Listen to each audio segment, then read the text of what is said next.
Hi everyone, अब बात करने वाले हैं पीएचपी के अंदर सेट मैजिक मेथड के बारे में। मैजिक मेथड्स क्या होते हैं मैं आपको पहले ही बता चुका हूं, आप चाहो तो प्लेलिस्ट के अंदर से वीडियो को देख सकते हो। इस पार्ट के अंदर बात करेंगे सेट मेथड, इसका यूज क्या होता है। एग्जाम्पल के लिए हमें क्लास बनानी पड़ेगी, उसमें सेट मेथड डिक्लेयर करेंगे, कोड करेंगे और हमारा एग्जाम्पल रेडी हो जाएगा। हाँ, सेट मेथड को मैन्युअली खुद से कॉल कभी करने की जरूरत नहीं पड़ती है, अपने आप कॉल होता है एक्शन के ऊपर। किस एक्शन पे मैं आपको बता दूंगा जब हम लोग एग्जाम्पल देख रहे होंगे। हाँ, यहाँ पे मैं एक चीज और बताऊंगा आपको कि प्राइवेट प्रॉपर्टी को सेट मेथड के हेल्प से आप लोग कैसे सेट कर सकते हो। ये इंपॉर्टेंट चीज है, बहुत बार इंटरव्यूज के अंदर पूछी जाती है, तो इसको यहाँ पे आपको ध्यान से देखना है। ये हमारी पीएचपी की प्लेलिस्ट है, 113 पार्ट्स इसके अंदर आ चुके हैं और भी बहुत सारे पार्ट आने वाले हैं। उनके बाद एक प्रोजेक्ट आएगा, हर एक टॉपिक के साथ में इंटरव्यू क्वेश्चंस, एग्जांपल्स वगैरह कवर करते हैं जो आपकी जॉब, प्रोजेक्ट और इंटरव्यूज में काफी हेल्प करते हैं। सो ओवरऑल इंपॉर्टेंट प्लेलिस्ट है, पूरी देखना, लिंक मैंने डिस्क्रिप्शन बॉक्स में डाल दिया है। अब बात करते हैं कि सेट मेथड, इसका यूज क्या होता है। देखो, मान लो आपके पास एक क्लास है, उसका आपने ऑब्जेक्ट बनाया और उस ऑब्जेक्ट के साथ में आप लोग कोई ऐसी प्रॉपर्टी को सेट करने की कोशिश कर रहे हो जो प्राइवेट है, या फिर जो प्रॉपर्टी एग्जिस्ट ही नहीं करती, आप गलती से उसको सेट करने की कोशिश कर रहे हो, तो उस केस के अंदर आपको एरर मिलता है। बट अगर आप वहां पे एरर की जगह पे, वार्निंग की जगह पे कोई प्रॉपर मैसेज दिखाना चाहते हो, तो वो सेट मैजिक मेथड की हेल्प से दिखा सकते हो। सेकंड चीज, मान लो आपके पास प्राइवेट प्रॉपर्टी है, उसको बाहर से सेट करने की कोशिश कर रहे हो तो वो नहीं सेट हो रही है बिकॉज प्राइवेट है वो, राइट। तो उसको आप लोग फोर्सफुली सेट मेथड की हेल्प से सेट भी कर सकते हो उसकी वैल्यू को। कैसे, आपको पता चल जाएगा, राइट। सो अब हम लोग कोड के ऊपर चलते हैं और यहाँ पे क्लास बनाता हूँ जिसका मैंने यहाँ पे नाम रखा फॉर एग्जाम्पल यूजर, राइट। ये थोड़ा सा गेट मेथड के जैसा ही होता है। गेट मेथड हमारे तब कॉल होता है जब हम लोग प्रॉपर्टी की वैल्यू गेट करते हैं। सेट मेथड तब कॉल होता है जब नॉन एग्जिस्टिंग या फिर प्राइवेट प्रॉपर्टीज को सेट करने की कोशिश करते हैं, ऑलराइट। तो यहाँ पे मेरे पास अभी कोई प्रॉपर्टी नहीं है, मैं इसको ऐसे ही छोड़ रहा हूँ और इसका एक ऑब्जेक्ट बनाता हूँ डॉलर यूजर नाम से, और ये किसका ऑब्जेक्ट होगा, यूजर क्लास का, राइट। ये हमने बनाया। अब मान लो यहाँ पे मैं एको करवाता हूँ एक ऐसी प्रॉपर्टी को जो एग्जिस्ट ही नहीं करती, जैसे कि यूजर देन नेम, इसको मैं कॉल करवा रहा हूँ।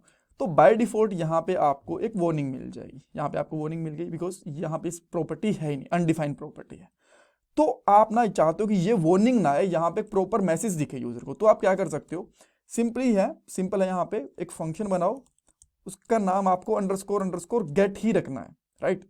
इस एरर को हटाने के लिए, सॉरी, सेट ही रखना है उसका नाम। इसके अंदर दो वैल्यूज होती हैं, एक प्रॉपर्टी और सेकंड होती है इसके अंदर प्रॉपर्टी की वैल्यू। आप वैल रख सकते हो या फिर उसका नाम वैल्यू ही रख लो, कोई दिक्कत नहीं है।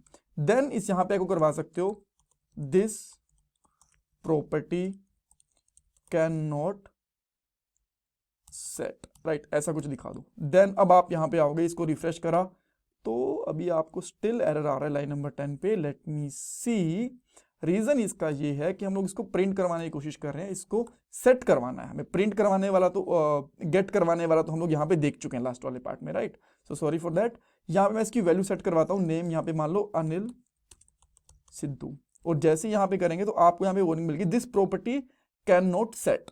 अब इसके दो रीजन हो सकते हैं, या तो ये प्रॉपर्टी प्राइवेट है फिर एग्जिस्ट नहीं करती है। एग्जिस्ट वाला केस हमने देख लिया, बट इसको थोड़ा सा और बेहतर तरीके से करें तो आप यहाँ पे लगा सकते हो प्रॉपर्टी, ये वाली जो प्रॉपर्टी वाली पैरामीटर ये लगा सकते हो, and can not set with value dollar value, right. इस तरीके से कर सकते हो। और अब आप यहाँ पे देखो, name property can not set with Anil Sidhu, right. यहाँ पे इसके बाद में लगा सकते हो value as this property does not exist, right, ऐसा कर सकते हो। तो अब आपको देखो यहाँ पे इसने बता दिया कि आप लोग इस प्रॉपर्टी वैल्यू का नाम ये नहीं रख सकते हो बिकॉज ये प्रॉपर्टी एग्जिस्ट ही नहीं कर सकती, या फिर कुछ भी और एरर मैसेज देना चाहो तो यहाँ पे दे सकते हो, राइट।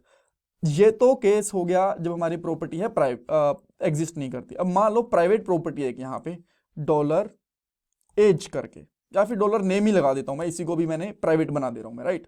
सो इसको मैं करता हूं प्राइवेट डॉलर, ये उससे कुछ नाम नहीं है।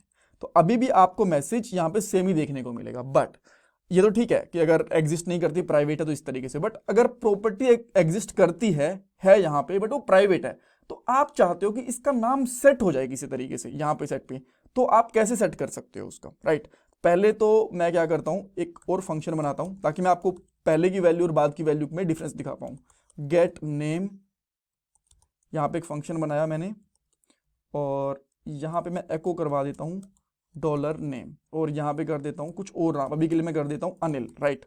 बाय डिफॉल्ट नाम है, इसमें सेट करवा के दिखाऊंगा, कुछ और नाम सेट करवा के दिखाऊंगा इसका, राइट। और यहाँ पे मैं इसको करता हूँ डॉलर दिस नेम, और यहाँ पे इस फंक्शन को मैं कॉल करता हूँ, इसको मैं एक बार के लिए हटा देता हूँ, राइट। और सिंपली मैं इसको यहाँ पे कॉल करता हूँ डॉलर यूजर और देन गेट नेम इस प्रॉपर्टी को। तो अभी आप देखोगे क्या नाम आया यहाँ पे, अनिल नाम आ गया, राइट। देन हम लोग इस प्रॉपर्टी को सेट करने की कोशिश कर रहे हैं यहाँ पे फोर्सफुली, एक एको लगाऊंगा ताकि थोड़ा सा, एक br टैग लगा दूंगा एको के साथ में ताकि थोड़ा सा स्पेस मेंटेन रहे। तो अब इसने क्या करा, नेम तो इसका ये आ गया और बाद में इसने बोला name property can not set, ये भी आ गया। अब मान लो आप इसको सेट करना ही चाहते हो तो उस केस में क्या करोगे, एक बार के लिए इसको हटा दो, यहां से कमेंट आउट कर दो। देन यहां पे ना सबसे पहले ये चेक करो कि जो ये नाम है क्या ये क्लास के अंदर एग्जिस्ट करता भी है या नहीं करता। तो यहाँ पे आप एक इफ कंडीशन चेक कर सकते हो और इसमें लिखोगे यहाँ पे प्रॉपर्टी एग्जिस्ट। ये बहुत बार इंटरव्यूज के अंदर पूछा जाता है कि अगर आपको क्लास की प्रॉपर्टी चेक करनी है तो कैसे चेक करोगे, आप बोलोगे प्रॉपर्टी अंडरस्कोर एग्जिस्ट फंक्शन होता है, उसके अंदर पहला पैरामीटर पास कर दो दिस या फिर क्लास का नाम, और उसके बाद में जो प्रॉपर्टी आप चेक करना चाहते हो, यानी ये वाली प्रॉपर्टी जो हम लोग यहाँ पे कॉल करने की कोशिश कर रहे हैं, राइट। यहाँ पे लिखूंगा नेम, ये अगर ये एग्जिस्ट करती है तो इफ के अंदर जाएगा, यहाँ पे कर देंगे यस यानी कि एग्जिस्ट करती है, और अगर एल्स में गया दैट मीन्स ये एग्जिस्ट नहीं करती, तो मैं यहाँ पे करता हूँ एको नो। तो ये किस केस के अंदर जानी चाहिए, यस के अंदर, बिकॉज ये प्रॉपर्टी एग्जिस्ट करती है। यहाँ पे क्या आ गया, यस। तो यहाँ पे हम लोग अब क्या करेंगे, सिंपली लिखेंगे डॉलर दिस, और यहां पे आपको अगेन लिखना है डॉलर प्रॉपर्टी, बिकॉज प्रॉपर्टी ये पैरामीटर है, इसकी कोई खुद की वैल्यू नहीं है, राइट। तो इस तरीके से करोगे और इसके अंदर डॉलर वैल्यू ऐड कर दोगे यहाँ पे इस तरीके से, राइट। और अब यहाँ पे आके आप देखोगे तो यस तो चला गया, बट क्या इसकी वैल्यू सेट हो गई, एक बार इसको फिर से चेक करवा के देखो यहाँ पे, राइट। और नाउ यू विल फाइंड कि जो अब इसकी दोबारा वैल्यू प्रिंट हुई है सेम फंक्शन की, पहले क्या आई थी अनिल और अब क्या आ गई अनिल सिद्धू, राइट। तो इस तरीके से आप लोग सेट मेथड की हेल्प से चाहो तो उसकी वैल्यू को सेट भी करवा सकते हो अगर वो प्राइवेट प्रॉपर्टी है तो, बट एग्जिस्ट ही नहीं करती तो नहीं करवा सकते, बिकॉज तब तो उसका कुछ वैल्यू है ही नहीं ना, right. So that's all for this part. I hope यहाँ पे आपको कुछ सीखने को मिला होगा। इसमें कुछ डाउट कंफ्यूजन है तो मुझे कमेंट सेक्शन के अंदर पूछ सकते हो। मैं आपसे रिक्वेस्ट करूंगा कि प्लीज वीडियो को लाइक करना, चैनल को सब्सक्राइब करना, कमेंट सेक्शन में फीडबैक देना। ये आपके लिए कंप्लीटली फ्री ऑफ कॉस्ट है, बट इससे मुझे बहुत वैल्यू मिलती है, मैं आपके लिए और ऐसी वीडियोस को लेके आ पाता हूँ। Thank you guys, thank you so much for watching this video. ये मेरा पेटीएम का डोनेशन नंबर है अगर आपको डोनेशन करना है तो।